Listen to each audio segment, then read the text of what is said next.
সেদিন পুলিশের যে হুমকি ধামকি বা আওয়ামী লীগের যে আগ্রাসী আচরণ সেটাকে উপেক্ষা করে আমরা রাজপথে ছিলাম এবং আন্দোলন শেষ হওয়ার আগ পর্যন্ত সেই সংগ্রাম কিন্তু আমরা চালিয়ে গিয়েছি। তবে আমাদের সংগ্রাম এখনো শেষ হয়নি। সংগ্রাম যদি শেষ হয়ে যেত তাহলে এই প্রস্তাবনা বা রাষ্ট্র মেরামতের যে বিষয়গুলো এখানে আলোচনা হচ্ছে সেই বিষয়গুলো আসলে এখানে আসতো না। অর্থাৎ রাষ্ট্র সংস্কার একটি ধারাবাহিক প্রক্রিয়া এবং সংগ্রাম আমাদের আজীবন করে যেতে হবে। রাষ্ট্র সংস্কার যদি হয়েও যায় তারপরেও করতে হবে, কারণ যে কোনো সময় আসলে ফ্যাসিস্ট আবার ফিরে আসতে পারে, সেই আশঙ্কা আমরা এড়িয়ে যেতে পারি না।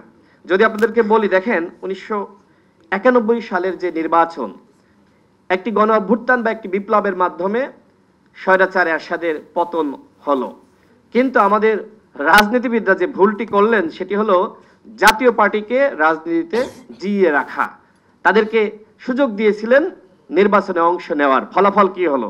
ফলাফল ওই নির্বাচনে বিএনপি 140টি আসন পেল, আওয়ামী লীগ 88টি এবং জামাত 18টি এবং জাতীয় পার্টি তৃতীয় অবস্থান। পতনের পরেও 35টি আসন জাতীয় পার্টি পেয়েছিল।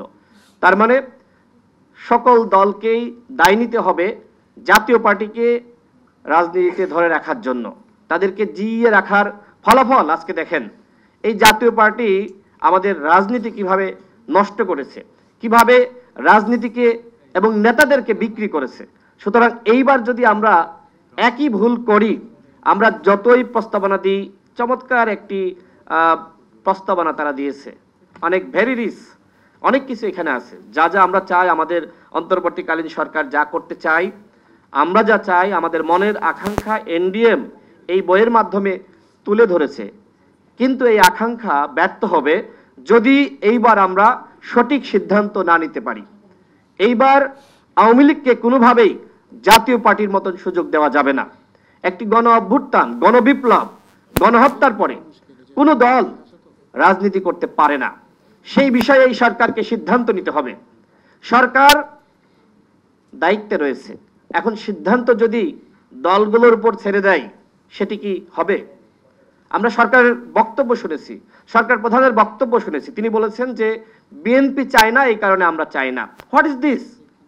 বিএনপি একটি দল, আরো দল আছে, আপনি সকলকে ডাকেন। এই যে এখানে একটি গোল টেবিল আলোচনা, সবাইকে ডেকে আপনি মতামত নেন, তারপরে আপনি বলেন যে আপনি আওয়ামী লীগকে নিষিদ্ধ করবেন কি করবেন না। শুধুমাত্র বিএনপির মহাসচিব একটি বক্তব্য দিয়েছেন, সেটি রাজনৈতিক বক্তব্য। আমি মনে করি এটি বিএনপির দলীয় বক্তব্য না। সুতরাং ওই বক্তব্যকে কেন্দ্র করে যদি আগামী নির্বাচনে আওয়ামী লীগকে সুযোগ দেওয়া হয়, সেটি অন্তত আমরা যারা সংগ্রাম করেছি, রক্ত দিয়েছি, আমরা কোনোভাবে মানব না। জাতীয় পার্টিকে সুযোগ দেওয়ার ফলাফল আমরা দেখছি। সুতরাং আওয়ামী লীগকে যদি সুযোগ দেন তাহলে তার ফলাফল আমরা যারা বিপ্লবী ছিলাম, সংগ্রাম করেছি, ববি হাজ্জাজ ভাই, মঞ্জু ভাই, রাশেদ প্রধান ভাই সহ আমরা এখানে যারা আছি, এমনকি শহীদুল ভাই, আশরাফ কায়সার ভাই, আমরা যারা সংগ্রাম করেছি, আমরা কেউ আসলে বাঁচতে পারবো না। আওয়ামী লীগ একটি হিংস্র দল, তারা হায়নার থেকে হিংস্র, তারা সুযোগ পেলে আমাদের রক্ত চুষে খাবে। সুতরাং আমাদেরকে সিদ্ধান্ত নিতে হবে, আওয়ামী লীগ জাতীয় পার্টি সহ যারা গণহত্যাকারী এবং গণহত্যার দোষর, তাদের বিষয়ে রাজনৈতিক নেতৃবৃন্দকে সিদ্ধান্ত নিতে হবে, বিএনপিকে সিদ্ধান্ত নিতে হবে, জামাতকে সিদ্ধান্ত নিতে হবে, স্পষ্ট বক্তব্য দিতে হবে যে আপনারা কাদেরকে নির্বাচনে চান আর কাদেরকে চান না, আগামীতে কারা ইলেকশনে অংশ নিতে পারবে আর কারা পারবে না। আমরা যে সংগ্রাম করছি, এত কষ্ট করে এই প্রস্তাবনা রেডি করেছে, যদি আমরা সংস্কার না করতে পারি তাহলে আসলে আমাদের এই প্রচেষ্টা, সংগ্রাম সবকিছু ব্যর্থ হয়ে যাবে। দেখেন আমাদের যে সাংবিধানিক প্রতিষ্ঠানগুলো, এগুলো সংস্কারের বিষয়ে আমরা দীর্ঘ সময় ধরে আলোচনা করছি, আমরা কথা বলছি। আমরা এর আগেও যখন 90-এর পরে 91-তে তখনও সংস্কারের কথা, এবং একই সাথে সেখানেও কিন্তু আপনার বিভিন্ন দলের রূপরেখা ছিল। দুঃখের সাথে বলতে হয় কোনো কিছু বাস্তবায়িত হয়নি। 53 বছরের ইতিহাস, ব্যর্থতার ইতিহাস।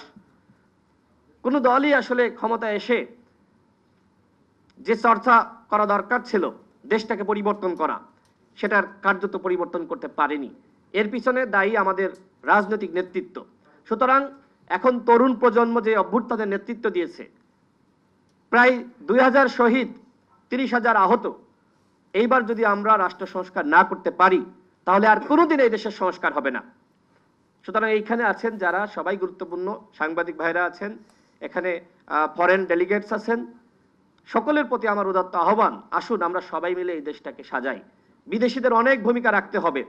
আমাদের প্রতিবেশী রাষ্ট্র ভারত যেভাবে বাংলাদেশকে নিয়ে ষড়যন্ত্র করছে, এই ষড়যন্ত্রকে মোকাবেলা করতে হবে। গতকালও জয়শঙ্কর যেভাবে বক্তব্য দিয়েছে, এদেশের হিন্দুদের উপরে নাকি আক্রমণ চলছে, এদেশের সংখ্যালঘুদের বাড়িঘরে হামলা চলছে, তাদের ব্যবসা বাণিজ্য নাকি বন্ধ করে দেওয়া হয়েছে, এগুলোর কোনোটা সত্য?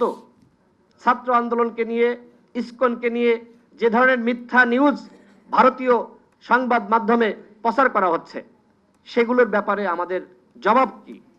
আমি সরকারকে বলবো, এখানে সরকারের প্রতিনিধি যেহেতু রয়েছে, আমি সরকারকে বলবো, ভারতীয় হাই কমিশনারকে আপনারা তলব করেন, তাকে ডাকেন, তাকে জিজ্ঞেস করেন কেন ভারতীয় মিডিয়া বাংলাদেশকে নিয়ে ষড়যন্ত্র করছে, কেন এত মিথ্যাচার করছে। তাকে অনতিবিলম্বে তলব করেন, জবাবদিহিতা চান। তার সরকারের পররাষ্ট্রমন্ত্রী কেন মিথ্যাচার করছে, বাংলাদেশকে নিয়ে এই ধরনের ষড়যন্ত্র করছে, বহির্বিশ্বের কাছে বাংলাদেশকে নিয়ে নোংরামি করছে, এগুলোর জবাব চাইতে হবে। আমাদের নির্বাচন কমিশন, এই যে এত আয়োজন, এত আলোচনা, এত রূপরেখা কেন? একমাত্র অবাধ, সুষ্ঠু এবং নিরপেক্ষ নির্বাচন করার জন্য, একমাত্র, দ্বিতীয় কোনো কারণ নাই। কিন্তু সরকারের পক্ষ থেকে এখনো পর্যন্ত কোনো রূপরেখা, যেটি রাজনৈতিক দলগুলোর প্রত্যাশা, বারবার বলছে আপনাদের রূপরেখা কি, পরিকল্পনা কি, আপনারা কি করতে চান, সেটি জনসম্মুখে প্রচার করুন। সরকার এখনো পর্যন্ত সেটি করতে ব্যর্থ হয়েছে। সরকার দলগুলোকে আস্থায় রাখতে পুরোপুরি ব্যর্থ হয়েছে।